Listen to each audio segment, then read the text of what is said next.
বিনা চিন্তনত ভক্তি সম্ভৱ নহয়, হয়নে? আৰু সেই চিন্তনৰ যাত্ৰাটো হৈছে ভাগৱত। চিন্তায়াস্য চিতায়াস্য বিন্দু মাত্ৰ বিশিষ্যতে চিতা দহতি নিৰ্জীৱ চিন্তা দহতি জীৱনম। চিন্তা আৰু চিতাৰ মাজত বিন্দু মাত্ৰ পাৰ্থক্য আছে। কেনেকৈ? চিতাই বোলে নিৰ্জীৱটোক জ্বলায়, নহয় জানো? চিতাখনে নিৰ্জীৱটোক নজ্বলায় জানো? আৰু চিন্তাই সজীৱটোক জ্বলায়। জীয়াই থাকোঁতে চিন্তা কৰি থাকিলে ধৰি লওক ভালকৈ শান্তিয়ে খাব শুবও নোৱাৰি ন। চিন্তাটো এতিয়া এৰিবও নোৱাৰে, কোনেওতো এৰিব নোৱাৰে। চবৰে কম বেছি পৰিমাণে জীৱনত চিন্তা থাকিবই বা থাকেই। চিন্তাৰ দিশটো এতিয়া ঈশ্বৰমুখী কৰিব লাগে, তেতিয়া অভয় হোৱা যায়, নিৰ্ভয় হোৱা যায়। তাক কৰাৰ মাৰ্গটো হৈছে ভাগৱতৰ মাৰ্গ, হয়নে? প্ৰথম লক্ষ্যৰ স্পষ্টতা। ভাগৱত মাৰ্গত এইকাৰণে আহিছোঁ যে ঈশ্বৰ প্ৰাপ্তিৰ বাবে। ঈশ্বৰ প্ৰাপ্তি মানে আমাৰ মানুহে ভাবি থাকে কি বহুত নীতি নিয়ম পালন কৰিবলৈ, এইবিলাক আৰু ভাষণত কৈছে কাৰণে কৈছে, কোনো ঈশ্বৰ পাব পাৰিব, সেইটো মেণ্টেলিটিত ভুলতো নোৱাৰি। প্ৰথম কথা, হয়নে? আগতেই যদি মই অভাৰ কনফিডেঞ্চ হৈ আহিছোঁৱেই যে এটা ফ্ল'ত থাকিহে মই ধৰ্ম কৰ্ম কৰি আছোঁ আৰু কি হয় ঈশ্বৰ প্ৰাপ্তি, তেতিয়াহ'লে মই নহাই ভাল, হয় নহয়? প্ৰথম কনফিডেঞ্চটো অকণমান লাগিব ন, যে কাৰ বাবে আগবাঢ়িছোঁ। হয় নহয় পিছৰ কথা, আগটোতো বাঢ়িব লাগিব। কেঁচুৱা ল'ৰাটোৱে ঘৰটোত বালিৰে ঘৰটো বনায়, সি জানে যে ভাগি থাকিব, তথাপি ঘৰটো বনায় ন। খেলি থাকোঁতে বালিৰ ঘৰটো ভাগি থাকিব বুলি ভবাৰ পাছতো যেতিয়া সি ঘৰটো বাৰে বাৰে বনায়, তেতিয়াহ'লে মই ডাঙৰ হোৱাৰ পিছত সিমানকণ কনফিডেঞ্চ ভগৱানৰ প্ৰতি নাইনে? আৰু কনফিডেঞ্চটো মানুহৰ চাব মোবাইলটোৰ ওপৰতো থাকে। মোবাইলৰ ৰিচাৰ্জ শেষ হৈ যায় নে নাযায়? যায়। কিন্তু ভৰাওঁতে এদিনৰ কাৰণে ভৰাই নি? আগতেহে এদিনৰ কাৰণে ভৰাইছিলে, এতিয়াতো ছমাহৰ কাৰণে ভৰাই মানুহে, হয় নহয়? 3 মাহৰ কাৰণে ভৰাই, এবছৰৰ কাৰণে ভৰাই। এবছৰলৈ মই জীয়াই থাকিম নে নাথাকিম আপোনাৰ কথা মই জানো, মোৰ গেৰেণ্টি নাই মই এবছৰ জীয়াই থাকিম নে নাথাকিম। তথাপিতো ৰিচাৰ্জটো এবছৰৰ কাৰণে ভৰাই থৈছোঁ ন। মোবাইলটোতে ইমান কনফিডেঞ্চ, এতিয়া ঈশ্বৰৰ প্ৰতি কনফিডেঞ্চটো নাথাকিলে হ'ব জানো, হয়নে? মোবাইলটোৱে আকৌ নটিফিকেশ্যন পঠাই থাকে, ৰিচাৰ্জ শেষ হোৱা 2 দিন আগতে ফোন নকৰে জানো? এগৰাকীয়ে চিন্তা কৰি বহিয়ে থাকে, ৰিচাৰ্জ শেষ হ'ব ভৰাই লওক, হয়নে? কিন্তু জমনগৰৰ পৰা নটিফিকেশ্যনটো নাহে। এতিয়া কথা কৈ থাকোঁতেও মই মৰিব পাৰোঁ। আৰু ইণ্টাৰেষ্টিং কথা কি জানেনে? মহাৰাজ যুধিষ্ঠিৰক বকৰূপী ধৰ্মই এটা কথা সুধিছিল যে তুমি যে ইমান ধৰ্ম কথা কৈ আছা, সংসাৰ আটাইতকৈ আশ্চৰ্যকৰ কথাটো কি বোলে? বোলে প্ৰভু কি ক'ম, সংসাৰ আটাইতকৈ আশ্চৰ্যকৰ কথাটো হৈছে কি, মানুহে দেখি আছে যে চকুৰ আগতে মানুহৰ জন্ম হৈছে, আমিও দেখিছোঁ ন মানুহ জন্ম হোৱা, মানুহে দেখি আছে যে চকুৰ আগতে মানুহ মৰিও গৈছে, দেখিছোঁ ন। কিন্তু মাজৰ সময়ছোৱাই জীয়াই থকা মানুহজনে নিজকে অমৰ যেন অনুভৱ কৰি জীয়াই থাকে। এতিয়াও মই যে ইয়াত বহি আছোঁ, মোৰ জন্ম হৈছিল, মই মৰিবলৈকে গৈ আছোঁ, এইটো অনুভৱ লৈ বহা নাই, কিন্তু মই নমৰোঁ এইটো অনুভৱ লৈহে বহি আছোঁ, হয় নহয়? এইটোৱেই মায়া। মায়া বুলি ক'লে সাংঘাতিক কিবা এটা বস্তু নাই ন, নিজৰ বাস্তৱিকতাটোৰ পৰা আঁতৰাই ৰখা। চাওক, ভাগৱতৰ মাৰ্গত কোৱা হৈছে আমাৰ শৰীৰটো বোলে সাংখ্য দৰ্শনৰ দৃষ্টিৰে 25টা তত্ত্বৰে গঠিত। 5টা কৰ্মেন্দ্ৰিয়, 5টা জ্ঞানেন্দ্ৰিয়, পঞ্চ তন্মাত্ৰ শব্দ স্পৰ্শ ৰূপ ৰস গন্ধ আৰু পঞ্চমহাভূত ভূমি অগ্নি জল বায়ু আৰু আকাশ লগত সংযুক্ত হৈছে কি পুৰুষ আৰু প্ৰকৃতি। আমাৰ সৰহসংখ্যকে ভাবি থাকে পুৰুষ মানে কি মতা মানুহ, আৰু প্ৰকৃতি মানে কি মাইকী মানুহ। হয়, প্ৰকৃতি মানে মাইকী মানুহ, পুৰুষ মানেও মতা মানুহ হয়। কিন্তু ভাগৱতৰ সাংখ্য দৰ্শনত প্ৰয়োগ যিটো ৰূপত হৈছে ন, তাত পুৰুষ মানে মতা মানুহ নহয়, পুৰুষ মানে হৈছে আত্মা, আৰু প্ৰকৃতি মানে হৈছে এই সমগ্ৰ দৃশ্য প্ৰপঞ্চ। আত্মাটো কোনটো? আত্মাকটো নিৰ্লিপ্ত বুলি কয় ন। মানুহে চিনেমা এখন যেতিয়া চাই থাকে, হয় নহয়, চিনেমাখনৰ ভিতৰততো মই নাথাকোঁ, এই চাই থকা মানুহজন কোন? চাই থকা মানুহজন হৈছে আত্মা, আৰু সন্মুখত যিখন চিনেমা চলি আছে ন, সেইখন হৈছে প্ৰকৃতি। চিনেমা চাই থকা মানুহজনে কি ভাবে? চিনেমাখনত যদি কোনোবাই হাঁহিছে ন, তেতিয়াহ'লে চাই থকা মানুহজনৰ মুখতো হাঁহিটো ওলায়। চিনেমাখনত ইমান বিভোৰ হৈ চাইছে যে চিনেমাখনত যদি কোনোবাই কান্দিছে, তেতিয়াহ'লে চাই থকা মানুহজনেও কান্দিবলৈ আৰম্ভ কৰে, নহয়নে?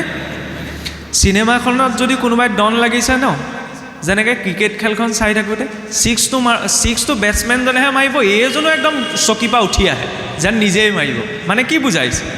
নিজে তাৰভাৱে এনেকুৱাকৈ জড়িত হৈ গৈছে যে নিজৰ বাস্তৱিকতাটো সেইখিনি সময়ত পাহৰি থকা হৈছে। কিন্তু যেতিয়া চিনেমাখন শেষ হয়, কাৰেণ্টটো যেতিয়া গুচি যায়, তেতিয়া গম পায় যে মই চিনেমাখনৰ ভিতৰত নাই।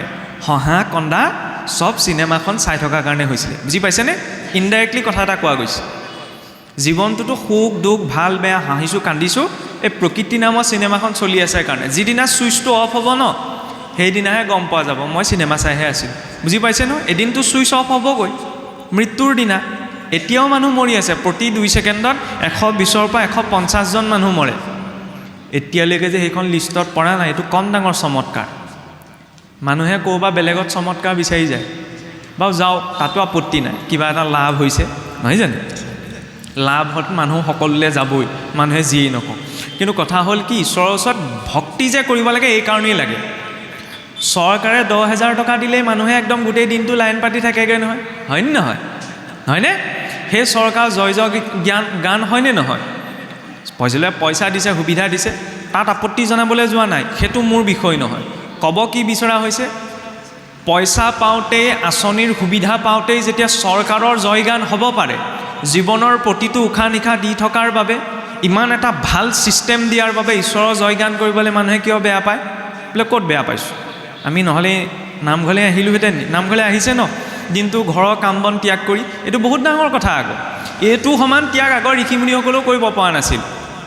মানুহ কিমান ব্যস্ত, তাৰ মাজত যে লোকৰ কথা শুনিবলৈ আহিছেই। নহ'লে ঘৰলৈকে চাওকচোন, কোনেও কাৰো কথা নুশুনে। শুনে জানো? নুশুনে নহয়। মাক দেউতাক চিন্তিত, ল'ৰা ছোৱালীয়ে কথা ক'লে নুশুনে। কেতিয়াবা, সকলোকে ক'ব নোৱাৰোঁ, হয়নে? কেতিয়াবা আকৌ ল'ৰা ছোৱালীও চিন্তিত হৈ যায় ন, মা দেউতাক কৈ থাকিলে নুশুনে। শিক্ষানুষ্ঠানলৈ চাওক, শিক্ষকৰ কথা ক'লে ল'ৰা ছোৱালীয়ে নুশুনে কেতিয়াবা। কেতিয়াবা আকৌ ছাত্ৰ ছাত্ৰীও নিজা এক্সপেক্টেশ্যন কিছুমান থাকে, শিক্ষকে কথা ক'লে নুশুনে। সমাজলৈ চাওক, চৰকাৰে কৈ থাকিলে জনতাই নুশুনে, জনতাই কৈ থাকিলে চৰকাৰে নুশুনে। আৰু ইয়াত ভগৱানে কৈ থাকিলে ভকতে নুশুনে, ভকতে কৈ থাকিলে ভগৱানে নুশুনে। মই চাকি গছ জ্বলাইছোঁ, প্ৰভু মোৰ আমুকটো হওক বুলি, সেইটো নহয়গৈ, হয়নে? কেতিয়াবা এনেকুৱাও হৈ যায় নহয়। আকৌ ভগৱানেও কয় এটা, মই কৰোঁ এটা, কণ্ডিশ্যনটো কেতিয়াবা দুৰ্যোধনৰ নিচিনা হৈ যায়। দুৰ্যোধনে গম পাইছিল ন যে প্ৰভু মই ধৰ্ম কি চব জানো, কিন্তু ধৰ্মটো কৰাত মোৰ ইণ্টাৰেষ্টটো নাই, আৰু ধৰ্মটো মই এৰিব নোৱাৰোঁ। আমাৰো কণ্ডিশ্যনটো কেতিয়াবা তেনেকুৱা হয় মানে। কিয় জানেনে? ধৰ্ম কি অধৰ্ম কি মানুহক বুজাব নালাগে। কিয় নালাগে? ঈশ্বৰে সকলোকে এটা বিবেক দিছে ন, সেই বিবেকটোৰ আধাৰত মানুহে এইটো চবেই বিচাৰ কৰিব পাৰে যে কি খাব লাগে কি খাব নালাগে, নহয়নে? সেইটো শাস্ত্ৰ পঢ়ি পেলাই বুজোৱাৰ প্ৰয়োজন নাই, চবেই জানে। দ্বিতীয়তে কি ক'ব লাগে কি ক'ব নালাগে, হয় নহয়? চবেতো জানে। কাকোতো শাস্ত্ৰ উদ্ধৃতি বুজোৱাৰ প্ৰয়োজন নাই যে বেয়া কথা ক'ব নালাগে। আৰু সেইটো নৈতিকতা, নিজৰ বিবেকটো আছে নহয়, মানুহে গম পায়। আৰু ক'লৈ যাব লাগে ক'লৈ যাব নালাগে সেইটোও মানুহে নিজৰ বিবেকৰ আধাৰত পাৰে। কিন্তু চাবচোন, শিৱজয়ী গাঁঠিকেইটাই 3টা বিষয়তে লাগি থাকে কিন্তু, হয় নহয়? খোৱা বোৱা, বাক্য বচন, গমনাগমন। আৰু সেইকেইটাৰ পৰাই সংস্কাৰ আহে। সেইকেইটা গাঁঠিকেইটা যেতিয়ালৈকে ঢিলা নহয় ন, তেতিয়া মই বহু কথা জানি বুজি লাভ নাই, শব্দত একো জ্ঞান নাই। এইটো নাভাবিব মানুহে ধৰ্মও কেতিয়াবা ট্ৰেণ্ডত পৰিহে কৰে। এতিয়া অসমত সেইটোৱে হৈছে। মই খোলাকৈ কৈছোঁ, বেয়া নাপাব। ইউটিউবত বোলে এইজন এইবাৰ বেছিকৈ ওলাই আছে দেই, এইবাৰ আমাৰ তালৈ এইজনক মাতিব লাগিব, হয়নে? এইজনে সঁচা, কিন্তু এই একেকেইটা কথাই যদি গাঁৱৰ মানুহজনে কয় তেতিয়া আকৌ গুৰুত্ব নিদিয়ে, হয়নে? এই সদায় টিভিয়ে মোবাইলে ওলাই থকা কোনোবা এজনে তেতিয়া মানুহে শুনিব। মই ইয়াত একো নতুন কথা নকওঁ, গাঁৱৰ ঘৰত চলি থকা কথাবিলাকেই ক'ম। সেইবিলাক কথা যদি গাঁৱৰ ঘৰত কোনোবা মানুহ এজনে কয় তেতিয়া গুৰুত্ব দিয়ে, বাদ দিয়া সেই, হয়নে? সেইটো নহয়। জ্ঞান লওঁ বুলি ক'লে ভিক্ষাৰীজনৰ পৰাও ল'ব পৰা যায়, হয়নে? মই এইটো বিৰোধিতা কৰিবলৈ যোৱা নাই। কোনোবা মোবাইলত ওলাইছে বা কিবা হৈছে তাৰ পৰা মানুহে চিনি পাব জানিব, সেইটো বেলেগ এটা দিশ। কিন্তু বেছ এইটো হ'ব নালাগে যে আমুকে কৈছে কাৰণে মানিম। মই কি কৰিছোঁ সেইটোও জৰুৰী নহয়, শাস্ত্ৰত কি আছে সেইটোহে জৰুৰী, হয় নে নহয়? মই কৈছোঁ বুলি কিবা এটা কথা লাগি শুনিও নাথাকিব, মানিও নল'ব, হয় নে নহয়? নিজে বিচাৰ কৰি চোৱা সুবিধাকণ দিছে ন, শাস্ত্ৰবিলাক দিছে নহয়, ঘৰত পঢ়িব লাগিব নিজে, নহয়নে? ঠগাত থৈ পঢ়িব নোৱাৰে, মোবাইলটোতো পঢ়িব পাৰি, পঢ়িবলৈ মন নাই শুনিব পাৰি, হয় নে নহয়? সেইকণ চৰ্চা কৰিব লাগিব। আমাৰতো ভাগৱত বহুত পাছতহে আহেগৈ। আপোনালোকে কি ভাবে মই নাজানো, কিন্তু তাৰ আগমুহূৰ্তত অৱশ্যে তাতো এটা কথা, ভাগৱত ভাগ আমাৰ মানুহে চিনি পায়, গীতা চিনি পায়, নহয় জানো? ঘোষা চিনি পায়, কীৰ্তন চিনি পায়। কিয় চিনি পায়? সকামে নিকামে ৰাজহুৱা সভা ভাওনাবিলাকে এইকেইভাগে চলি থাকে।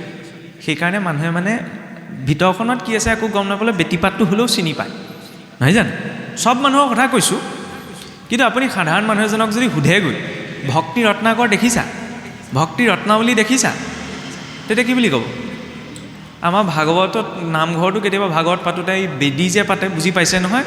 তেতিয়া মানে গাঁৱত বেদী পতাৰ আগমুহূৰ্তত ভকতসকলে ক'ব লাগে, এই আমুকৰ ঘৰত ৰত্নাৱলীখন আছে লৈ আনগৈ যা, আমুকৰ ঘৰত ৰত্নাকৰখন আছে লৈ আনগৈ যা। মানে সেইবোৰ শাস্ত্ৰ আমাৰ সকামে নিকামে নচলে যে মানুহে নপঢ়েও সেইকাৰণে, সাধাৰণ মানুহে। কিন্তু যাত্ৰাটো আৰম্ভণি সেইখিনিৰ পৰা, সেইখিনি প্ৰিলিমিনেৰী কথা, নহয়নে? তাৰ পৰা এটা সম্যক ধাৰণা আহে। তাৰ পাছত গীতা, গীতা আমাৰ মানুহে খুব দান কৰে, 50 টকাতে পাই যায় নহয়, কিন্তু লুটিয়াই নাচায় তাৰ ভিতৰত কি আছে। হাৰ্ভাৰ্ড কেম্ব্ৰিজত পঢ়োৱা হৈছে চাইক'লজিৰ ক'ৰ্ছ হিচাপত। 1919ৰ দশকত যেতিয়া আমেৰিকাত প্ৰথম পৰমাণু বোম পৰীক্ষণ কৰিছিল ন, তাৰ যিজন প্ৰধান বিজ্ঞানী আছিল জুলিয়াছ ৰবাৰ্ট অপেনহাইমাৰ, খ্ৰীষ্টান মানুহ। পৰমাণু বোমটো ফুটোতে তেওঁৰ মুখলৈ ওলাইছে কি গীতাৰ বিশ্বৰূপ দৰ্শনৰ শ্লোক, 7 সাগৰ 13 নদী পাৰত। 19ৰ দশকতে যদি এজন খ্ৰীষ্টান বিজ্ঞানীৰ মুখৰ পৰা গীতাৰ শ্লোকটো ওলাব পাৰে, আমাৰ তেতিয়াহ'লে সহজে ঘোষা কীৰ্তনৰ পদ এটা নোলাব কিয়? হয়নে নহয়? মই এইটোও ক'বলৈ যোৱা নাই যে চবে একদম গীতা ভাগৱতটো একদম পাৰ্গত হ'ব লাগিব, কিন্তু সম্যক ধাৰণা এটা, হয়নে নহয়? ভাগৱতত ক'ত কেনেকৈ আছে আমি সেইটো ইমান চবে জানিব নোৱাৰে, কাৰণ চবৰে কৰ্ম ব্যৱস্থাবিলাক বেলেগ বেলেগ, হয়নে নহয়? মই সেইটো ক'বলৈ যোৱা নাই, কিন্তু এইটো অন্ততঃ কি আছে, কিনো আছে ভাগৱতত, হয় নহয়? বোলে প্ৰথম স্কন্ধ বুলি কৈ দিলে এইখিনি কথা আছে। ঘোষাত কি আছে? হৰণ চন্দ, ঘোষা চন্দ, নাম চন্দ বুলি ক'লেও যাতে মানুহজনে বুজিব পাৰে কিনো আছে, যাতে বাহিৰৰ কোনোবাই আহে আমাক ভুল কথা ক'ব নোৱাৰে, বুজি পাইছে নহয়? ভুলকৈ বুজাব নোৱাৰে। আৰু কেতিয়াবা আমিও নিজে পালন কৰি থকা নীতি নিয়মখিনিক লৈ যাতে শংকাত থাকিব নালাগে যে কৰিব লাগে কাৰণে সমাজৰ নিয়ম আৰু সেইকাৰণে কৈছোঁ, নহয়, লজিকটো আছে নাই, নহয়নে? যুক্তি লাগিব, তৰ্ক লাগিব, শাস্ত্ৰ প্ৰমাণ, সেই তিনিটা বস্তু পিছত কৰিম, হয় নহয়? প্ৰশ্ন নকৰিবলৈ কোৱা নাই, প্ৰশ্ন কৰিব লাগিব, তেতিয়াহে উত্তৰ পোৱা যাব। বিনা প্ৰশ্নত কেনেকৈ আগবাঢ়িম? গতিকে এইকাৰণে কোৱা গৈছে, আগতেতো এতিয়া ইমান ডাঙৰ ভাগৱত ন, আমি ধুনীয়াকৈ পেক কৰি থৈ দিওঁ, নপঢ়োঁ, কিন্তু কিমান কষ্ট কৰিছিল চাওকচোন। আগতেতো সাঁচি পাত ভোজৰ পাততহে লিখে, গছৰ পাত বনাওঁতে কিমান সময় লাগে বাৰু? গছৰ পৰা এৰুৱাই আনকচোন, শুকুৱাওক, পানীত তিয়াই থওক, মিহি কৰক, নহয় জানো? গছৰ গুটি চেপি চেপি তাত লিখক। আজিৰ যুগত যদি সাঁচি পাতত প্ৰস্তুত কৰি পঢ়া শুনা থাকিলেহেঁতেন, 80% মানুহে পঢ়া শুনা বাদ দি দিলেহেঁতেন। কোনে সাঁচি পাত বনায়? বগা কাগজতে লিখিবলৈ সময় নাই, আকৌ সাঁচি পাতত লিখিমগৈ, হয়নে? কিবা এটা কষ্ট কৰি দি থৈ গৈছে ন। আমি অসমীয়া আগৰ সংস্কৃতত আছিলে বোলে, সংস্কৃতত বুজি নাপাওঁ কাৰণে পদ দুলৰি চন্দেই দি দিলে, হয়নে? কিয়? যাতে মানুহে পঢ়িব পাৰে, বুজিব পাৰে। এইটো নাভাবিব দেই, মানুহে লগতে এইটোও ভাবি থাকে যে আমাৰ কিজানি আছে, পঢ়িবলৈ ভয় লাগে, কিজানি দুখে ধৰিব, হয় নহয়? ইয়াৰ কথাটো বেলেগ, নামঘৰৰ মজিয়াৰ কথাটো বেলেগ, কিন্তু ঘৰত সেইটো কোনো কথা নাই। যাৰ যেনেকৈ সুবিধা মিলিছে তেওঁ অধ্যয়ন কৰক, তাৰ পৰা তেওঁ বুজিব। আৰু প্ৰত্যেকেই যদি সেই ক্ষেত্ৰত অসম্যক ধাৰণা এটালৈ অধ্যয়ন পুষ্ট হয়, তেতিয়া লোকৰ কথা শুনিবৰ প্ৰয়োজনেই নাথাকে। মই লোকৰ কথা বুলি কৈছোঁ আৰু, হয়নে? নহ'লে কেতিয়াবা অৰ্থৰ বিচাৰি কৰিবলৈ যাওঁতে অনৰ্থ হৈ যায়। সেইবাবে ইজনৰ কথা সিজনৰ লগত নিমিলে, কাৰণ চবেই নিজৰ ব্যক্তিগত দৃষ্টিভংগীৰে কথাবিলাক কয় ন, তাৰ মাজত গ্ৰহণ কৰা ভাৱটো লাগে। স্কুল কলেজবিলাক চবৰে একেই নহয়, সেইটো সত্য, শিক্ষাটোতো একেই। গতিকে উদ্দেশ্যটো যেতিয়া ডাঙৰ হয়, স্বাভাৱিকতে তাত সমন্বয় গুচি আহে। এতিয়া চাওক, পোনপ্ৰথম ভাগৱত যেতিয়া ব্ৰহ্মাদেৱক নাৰায়ণে দিছিল, ভাগৱতৰ দৰ্শন অনুসৰি ব্ৰহ্মাদেৱ হৈছে সৃষ্টিৰ প্ৰথম জীৱ, সৃষ্টিৰ প্ৰথম জীৱ হৈছে ব্ৰহ্মাদেৱ। সেইবাবে মহাপুৰুষ মাধৱদেৱে ঘোষাত লিখিছে নহয়, ব্ৰহ্মা আদি কৰি জীৱ যত। আদি মানে কি? প্ৰথম, ব্ৰহ্মাকে প্ৰমুখ্য কৰি সৃষ্টিৰ জীৱসকল। এতিয়া নাৰায়ণে বোলে যেতিয়া প্ৰথম ব্ৰহ্মাক সৃষ্টি কৰিছিলে, সৃষ্টি কৰাৰ পিছত ঈশ্বৰে ক'লে বোলে, তুমি সৃষ্টি আৰম্ভ কৰা, তুমি বাকীখিনি কাম চলাই নিয়া, এই সংসাৰখন নিৰ্মাণ কৰা। এতিয়া যেতিয়া নাৰায়ণৰ পৰা আজ্ঞা পালে, আজ্ঞা পোৱাৰ লগে লগে ব্ৰহ্মাদেৱে সৃষ্টি নিৰ্মাণ কৰিলে। নিৰ্মাণ কৰিবলৈ যাওঁতে প্ৰথম কি বনালে জানেনে? 5 প্ৰকাৰৰ অবিদ্যা, তম, মোহ, মহামোহ, তামিশ্ৰ আৰু অন্ধতামিশ্ৰ। 5 প্ৰকাৰৰ অবিদ্যা কি সেইটো পিছ কথা, কিন্তু অবিদ্যা বুলি কওঁতে সাধাৰণ মানুহ এজনেও বুজিব পাৰে যে কিবা বেয়া বস্তু এটা সৃষ্টি হৈছে, হয় নহয়? সেইখিনিতে কুৱেশ্যন মাৰ্ক এটা আহে যে ঈশ্বৰে যেতিয়া ব্ৰহ্মাদেৱক আজ্ঞা দিলে, তুমি সৃষ্টিখন বনোৱা, কিবা ভাল কিবা এটা প্ৰকট কৰিব লাগিছিলে, হয় নহয়? অবিদ্যা কিয় সৃষ্টি কৰিলে? সেইটো মানুহৰ জীৱনৰ প্ৰতি প্ৰথম এটা বহুত ডাঙৰ মেছেজ। কেনেকৈ? আমাৰ জীৱনতো আমি জ্ঞান গোটাই ল'ব পাৰোঁ। ব্ৰহ্মাদেৱৰতো জ্ঞান আছিল, মানুহৰতো এটা মগজুৰ জ্ঞান ন।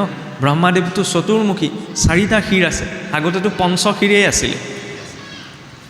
জ্ঞান গোটালে, আৰু পদ আছিল, 14খন ভুৱনৰ ওপৰত তেওঁ স্থান, এটা বহুত উচ্চ পৰ্যায়ৰ পদবী আছিল ন।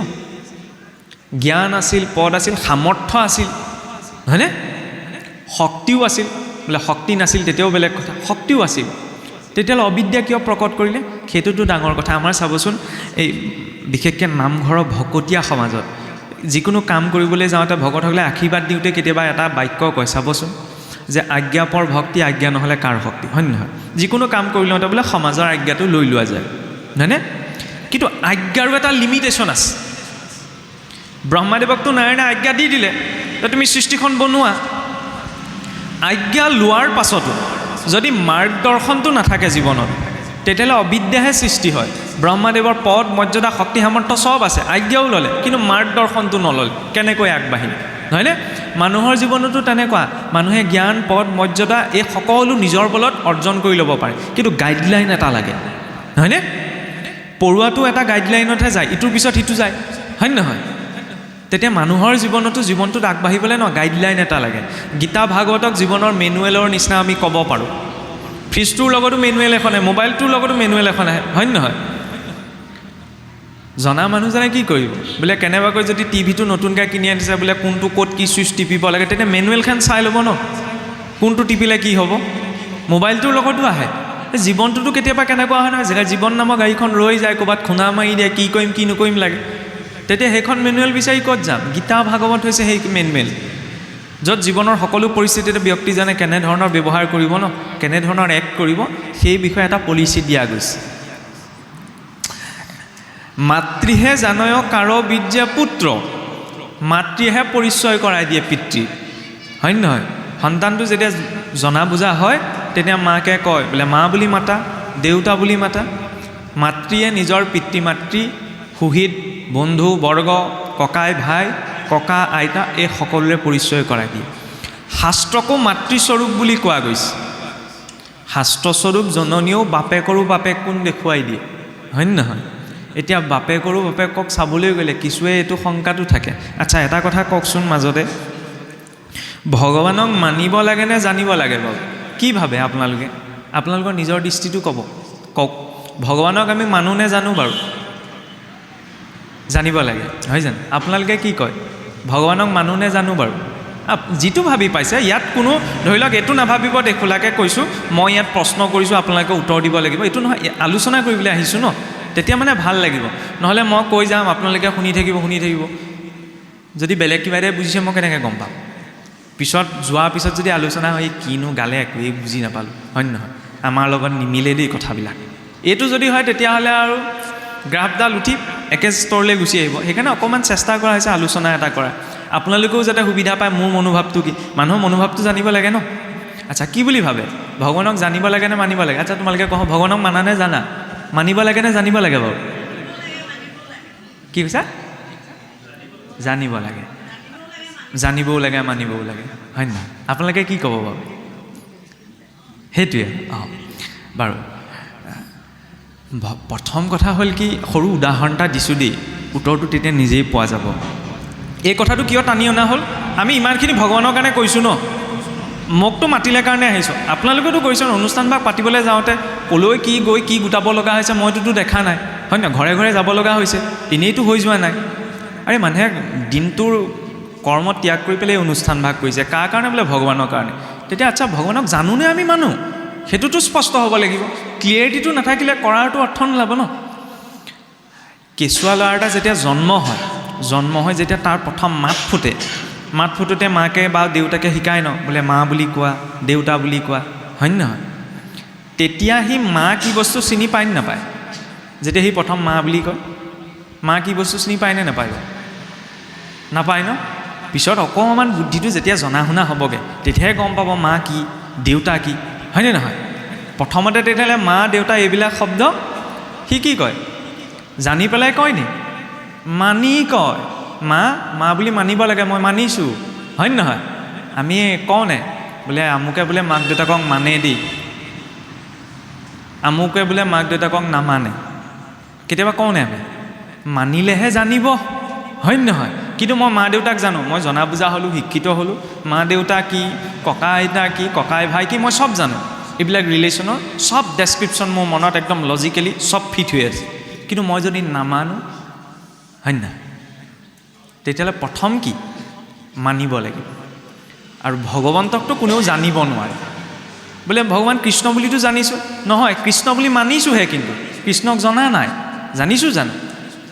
আৰে ভগৱানক যে জানিব নোৱাৰি সেই কথাটো ক্লিয়াৰেঞ্চ কোনো মহাপুৰুষেও দিয়া নাই, ভগৱানে নিজেই কৈছে। বোলে মনুষ্যানাম সহস্ৰেষু কশ্চিৎ য়ততি সিদ্ধয়েৎ য়ততামপি সিদ্ধাত্মন কশ্চিৎ মনাং বেতি তত্ত্বতঃ।